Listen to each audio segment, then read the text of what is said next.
ताज्या बातम्यांसाठी महान करेला सबस्क्राइब करा आणि बेल आयकॉनला क्लिक करा। अंबरनाथमध्ये राजकीय भूकंप, काँग्रेसचे 12 नगरसेवक भाजपच्या वाटेवर।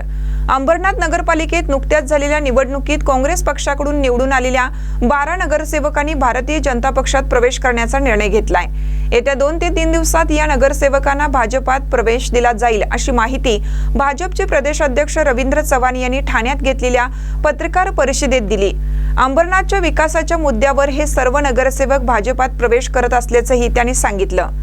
या पत्रकार परिषदेला काँग्रेसकडून निलंबित करण्यात आलेले अंबरनाथचे ब्लॉक अध्यक्ष प्रदीप पाटील हेही उपस्थित होते।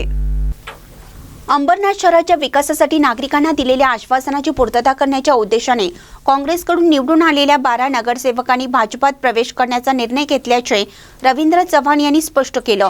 या नगरसेवकांसोबत अंबरनाथमधील काँग्रेसचे विविध आजी-माजी पदाधिकारीही भाजपात प्रवेश करणार असून लवकरच हा प्रवेश सोहळा पार पडणार आहे। यावेळी बोलताना काँग्रेसचे अंबरनाथ ब्लॉक अध्यक्ष प्रदीप पाटील यांनी सर्व नगरसेवकांच्या वतीनं भूमिका मांडली।